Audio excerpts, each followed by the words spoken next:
दोस्तों आज हम देखेंगे साइंस का मॉडल पेपर जो मैट्रिक बोर्ड परीक्षा के लिए बहुत ही महत्वपूर्ण है और इसमें हम लोग टोटल 80 ऑब्जेक्टिव क्वेश्चन का सॉल्यूशन करने वाले हैं। तो आप लोग वीडियो को शुरू से अंत तक देखिए और बताइए कि 80 प्रश्न में कितने प्रश्न आपको पहले से याद थे। और दोस्तों ये फाइनल एग्जाम का रिवीजन वीडियो है, इसलिए आप लोग एक भी प्रश्न को स्किप नहीं करें। हो सकता है वही प्रश्न आपके बोर्ड परीक्षा में पूछ दे तो आपसे प्रश्न छूट सकता है, इसलिए आप लोग वीडियो को शुरू से अंत तक देखिए और बताइए कि 80 प्रश्न में कितने प्रश्न आपको पहले से याद हैं। तो चलिए हम लोग पहला क्वेश्चन से वीडियो को शुरू करते हैं। जल्दी से वीडियो को लाइक कीजिए और अगर आप लोग चैनल पर नए हैं तो चैनल को भी सब्सक्राइब करके बेल आइकन को दबा लीजिए। और अगर आप लोग पिछला मॉडल सेट नहीं देखे हैं तो जाकर के प्लेलिस्ट में देख लीजिए या फिर डिस्क्रिप्शन में उसका लिंक दे दिए हैं, तो इस वीडियो के बाद उसको भी जाकर के देख लीजिएगा। देखिए पहला प्रश्न कहता है कि किस दर्पण की फोकस दूरी ऋणात्मक होता है। दोस्तों किस दर्पण की फोकस दूरी ऋणात्मक होता है, तो अवतल दर्पण की फोकस दूरी होता है वो ऋणात्मक होता है। चलिए उसके बाद देखते हैं दूसरा प्रश्न। देखिए दूसरा प्रश्न कहता है कि दर्पण की फोकस दूरी f और वक्रता त्रिज्या r में क्या संबंध है। तो दोस्तों आप लोग जानते होंगे कि जो फोकस दूरी होता है वो वक्रता त्रिज्या का आधा होता है, यानी कि f बराबर r/2 सही संबंध है, यानी कि हमारा सही उत्तर क्या हो जाएगा, ऑप्शन बी हो जाएगा। चलिए उसके बाद देखते हैं तीसरा क्वेश्चन। देखिए कहता है कि सामान्य दृष्टि के लिए स्पष्ट दृष्टि की न्यूनतम दूरी है। दोस्तों सामान्य दृष्टि के लिए स्पष्ट दृष्टि की न्यूनतम दूरी होती है 25 सेंटीमीटर। और दोस्तों पिछले बार आपके एग्जाम में पूछा गया है कि स्पष्ट दृष्टि की अधिकतम दूरी कितनी है। तो दोस्तों अधिकतम दूरी जब पूछते हैं तो हो जाएगा अनंत। चलिए उसके बाद देखते हैं अगला प्रश्न। देखिए चौथा प्रश्न कहता है कि श्वेत प्रकाश का कौन सा रंग किसी प्रिज्म से गुजारने के पश्चात सबसे कम झुकता है। तो दोस्तों सबसे कम कौन झुकता है, लाल रंग झुकता है और सबसे अधिक नीला। चलिए उसके बाद देखते हैं अगला प्रश्न। देखिए पांचवा क्वेश्चन कहता है कि मानव आँख की रेटिना द्वारा बनाई गई छवि होती है, यानी कि जो मानव आँख के रेटिना पर प्रतिबिंब बनता है यानी कि छवि बनता है वो कैसा होता है, तो वास्तविक और उल्टा होता है, यानी कि हमारा उत्तर क्या हो जाएगा, ऑप्शन बी हो जाएगा। चलिए उसके बाद देखते हैं अगला प्रश्न।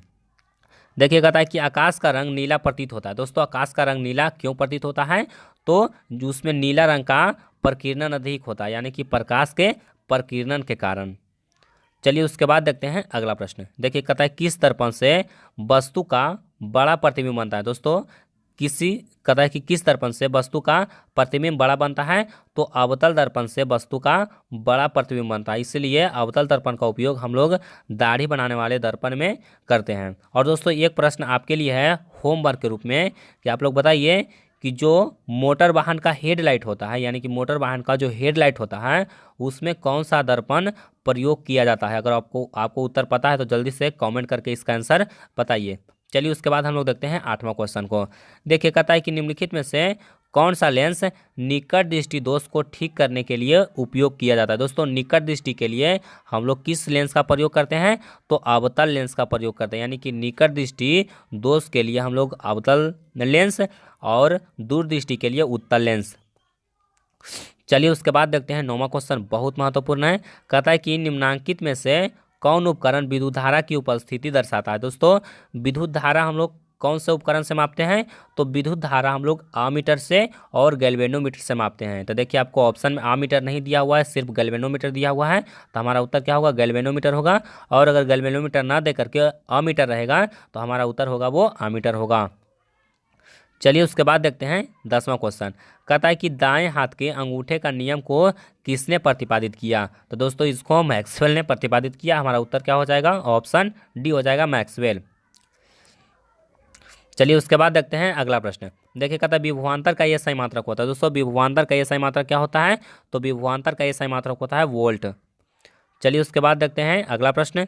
देखिए कहता है कि निम्नलिखित में से किस संयोजन द्वारा प्रतिरोध का मान बढ़ता है। तो देखिए जब हम लोग प्रतिरोध को श्रेणी क्रम में जोड़ेंगे तो उसका जो प्रतिरोध होगा वो क्या होगा, बढ़ जाएगा। हमारा उत्तर क्या हो जाएगा, ऑप्शन ये हो जाएगा, श्रेणी क्रम में। चलिए उसके बाद देखते हैं अगला प्रश्न। देखिए 13 नंबर सवाल कहता है कि चुंबकीय बल रेखा की प्रकृति होती है। दोस्तों चुंबकीय बल रेखा की प्रकृति कैसी होती है? काल्पनिक होती है। अब देखिए चुंबकीय बल रेखा किसको कहते हैं?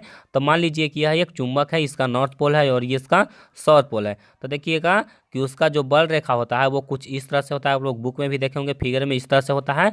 तो ये वास्तव में हमको चुंबक के बाहर नहीं दिखता है, हम कल्पना करते हैं कि यह इस तरह का होता है। वैज्ञानिक इसको प्रूव किया है कि चुंबकीय बल रेखा होता है वो इस तरह का होता है, यानी कि वह काल्पनिक रेखा होता है। चलिए उसके बाद देखते हैं अगला प्रश्न। देखिए कहता है कि 1 किलोवाट घंटा किसके बराबर होता है? दोस्तों 1 किलोवाट घंटा किसके बराबर होता है?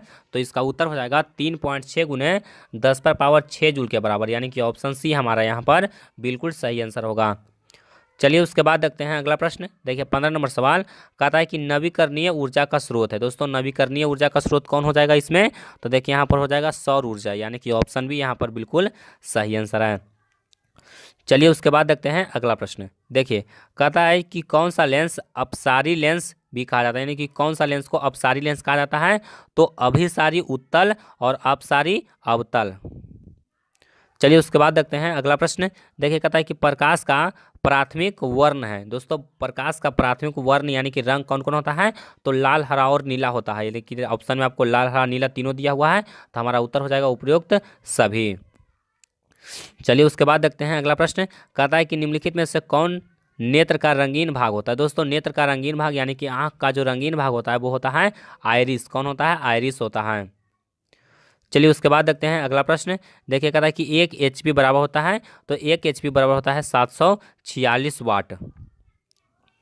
चलिए उसके बाद देखते हैं अगला प्रश्न। देखिए जो 20वां प्रश्न है वो भी मोस्ट इंपोर्टेंट है। कहता है कि विशालक शीशा यानी कि मैग्नीफाइंग ग्लास होता है। दोस्तों मैग्नीफाइंग ग्लास कैसा होता है?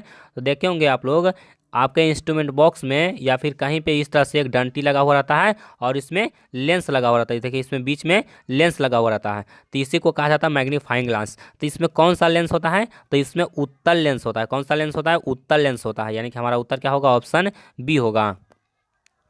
चलिए उसके बाद देखते हैं अगला प्रश्न। देखिए किसमें क्वेश्चन कहता है जब किसी चालक तार से विद्युत धारा प्रवाहित होता है तो गतिशील कण होता है। तो दोस्तों जब चालक में विद्युत धारा प्रवाहित होता है तो चालक में कौन सा कण गतिशील होता है?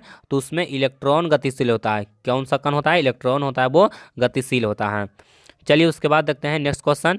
देखिए 22वां क्वेश्चन कहता है कि एम्पियर घंटा मात्रक है। दोस्तों एम्पियर घंटा किसका मात्रक है? तो आवेश का एसआई मात्रक है। दोस्तों आवेश का एसआई मात्रक क्या होता है? कूलम होता है, और कूलम को ही एम्पियर घंटा से सूचित किया जाता है। चलिए उसके बाद देखते हैं अगला प्रश्न। देखिए 23वां क्वेश्चन कहता है कि निम्नलिखित में से कौन वाट के बराबर है? दोस्तों वाट के बराबर कौन है? तो जूल पर सेकेंड है। कौन है? जूल पर सेकेंड। चलिए उसके बाद देखते हैं अगला प्रश्न। देखिए कहता है विद्युत धारा का मात्रक है, तो विद्युत धारा का मात्रक क्या होता है? एम्पियर होता है। चलिए उसके बाद देखते हैं अगला प्रश्न। देखिए कहता है ग्लोबल वार्मिंग के लिए उत्तरदायी गैस है। दोस्तों ग्लोबल वार्मिंग के लिए उत्तरदायी गैस कौन है? तो कार्बन डाइऑक्साइड गैस है, यानी कि CO2 गैस है। चलिए उसके बाद देखते हैं अगला प्रश्न। देखिए 26वां क्वेश्चन कहता है कि शरीर में भोजन का पचना किस प्रकार की अभिक्रिया है? दोस्तों शरीर में भोजन का पचना उपचयन अभिक्रिया यानी कि ऑक्सीकरण होता है। चलिए उसके बाद देखते हैं अगला प्रश्न। देखिए कहता है कि काली चूना पर जब जल डाला जाता है तब अभिक्रिया होती है। तो जब हम लोग काली चूना पर जल डालेंगे तो इसमें क्या होता है? ऊष्मा निकलता है, यानी कि यह ऊष्माक्षेपी अभिक्रिया है। चलिए उसके बाद देखते हैं अगला प्रश्न। देखिए कहता है कि निम्नलिखित में से कौन सबसे अधिक अभिक्रियाशील है? तो देखिए सबसे ज़्यादा अभिक्रियाशील कौन है? तो देखिए आपको ऑप्शन दिया हुआ है कॉपर, Hg यानी कि पारा, Ag और Au यानी कि सोना, चांदी, कॉपर और मरकरी में सबसे अधिक अभिक्रियाशील कौन होता है? कॉपर होता है। चलिए उसके बाद देखते हैं अगला प्रश्न। कहता है चूना जल का रासायनिक सूत्र है। दोस्तों चूना जल का रासायनिक सूत्र होता है CaOH का होल 2। क्या होता है? CaOH का होल 2। चलिए उसके बाद देखते हैं नेक्स्ट क्वेश्चन। कहता है कि कोई विलयन लाल लिटमस को नीला कर देता है, उसका पीएच मान होगा। यानी कि कोई विलयन है वो लाल लिटमस को नीला कर देता है, यानी कि वह कैसा क्या होगा? क्षार होगा। और क्षार का जो पीएच मान होता है वो 7 से अधिक होता है। तो 7 से अधिक कौन है? 11 है और 10 है, यानी कि A और B दोनों होगा, यानी कि ऑप्शन डी हमारा यहाँ पर बिल्कुल सही आंसर है।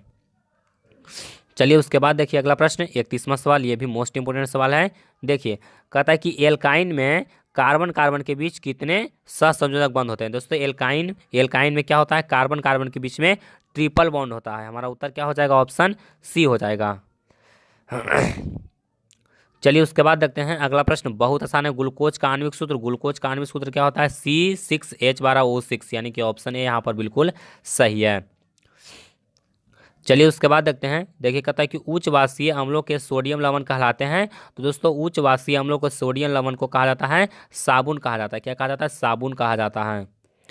चलिए उसके बाद देखिए अगला प्रश्न, कहता है कि CHO अभिक्रियाशील मूलक को कहते हैं। दोस्तों इसको क्या कहते हैं?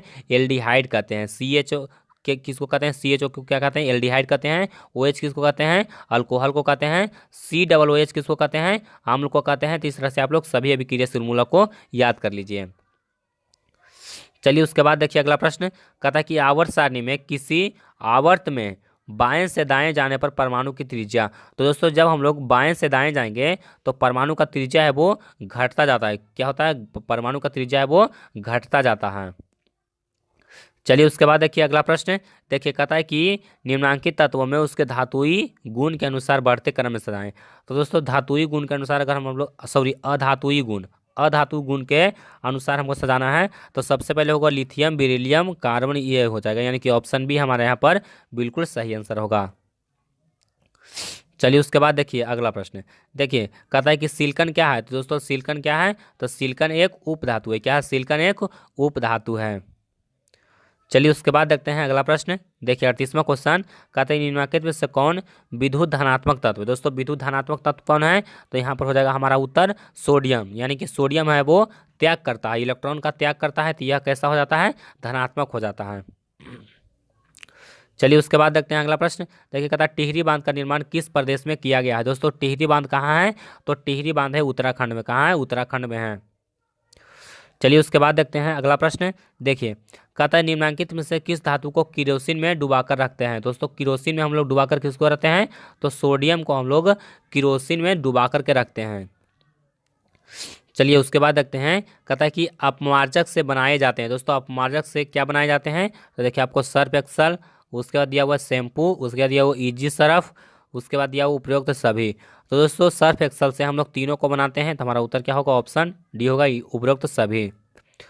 चलिए उसके बाद देखिए अगला प्रश्न, कहता है सौर सेल में किसका उपयोग होता है? दोस्तों सौर सेल अर्धचालक का बनाया जाता है। और अर्धचालक कौन है? तो सिलिकॉन है और जर्मेनियम है। तो हमारा उत्तर क्या हो जाएगा? ऑप्शन बी हो जाएगा, सिलिकॉन। चलिए उसके बाद देखते हैं अगला प्रश्न, कहता है कि निम्नलिखित में से किसका उपयोग हम लोग खाना बनाने वाले ईंधन में नहीं करते हैं? तो दोस्तों खाना बनाने वाले ईंधन में हम लोग CNG का प्रयोग नहीं करते हैं। चलिए उसके बाद देखिए अगला प्रश्न, देखिए कहता है कि 2Cu प्लस O2 और डैश, उसके बाद 2CuO। तो देखिए यहाँ पर क्या हो रहा है? ऑक्सीजन का योग हो रहा है, यानी कि ऑक्सीकरण होगा। चलिए उसके बाद देखते हैं अगला प्रश्न, देखिए कहता है निम्नलिखित में से कौन सा समीकरण संतुलित नहीं है? तो देखिए कौन सा समीकरण संतुलित नहीं है, तो आपको ध्यान दे करके चारों को देखना पड़ेगा और आपको देखिए परमाणु का यौगिक किस में गिनना पड़ेगा। तो देखिए यहाँ पर Pb है और यहाँ पर Pb, यहाँ पर हो गया एक। उसके बाद देखिए NO, इसमें कितना बार है? NO2 5 बार है, इसमें NO2 कितना बार है? सिर्फ 2 बार है। तो यह असंतुलित है, यानी कि यह संतुलित नहीं है। तो हमारा उत्तर क्या हो जाएगा? ऑप्शन बी हो जाएगा। चलिए उसके बाद देखिए अगला प्रश्न बहुत आसान है, उदासीन विलयन का पीएच मान। तो उदासीन विलयन का पीएच मान होता है कितना? 7 होता है। चलिए उसके बाद देखिए अगला प्रश्न, कहता है कि निम्नलिखित में से कौन दुर्बल अम्ल है? दुर्बल अम्ल कौन है? तो CH3COOH। देखिए जिसमें जितना ज़्यादा कार्बन का मात्रा होगा वो उतना दुर्बल होगा।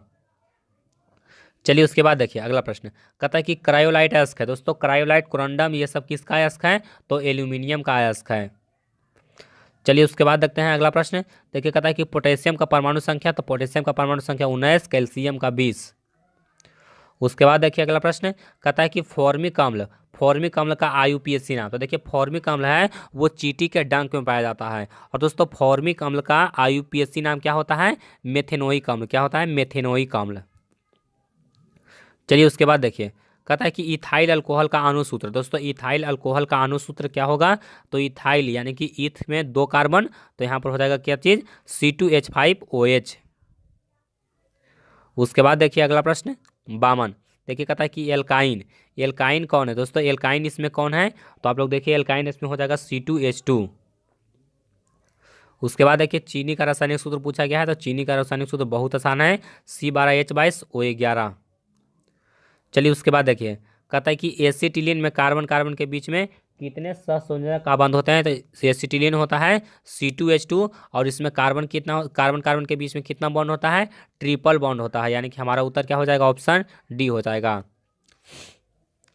चलिए उसके बाद देखते हैं 55 नंबर सवाल। देखिए कहता है कि श्वसन के अध्ययन के लिए उपयोग किए जाने वाला बीज है, तो श्वसन के अध्ययन हम लोग कौन से बीज से करेंगे? अंकुरित बीज से करेंगे।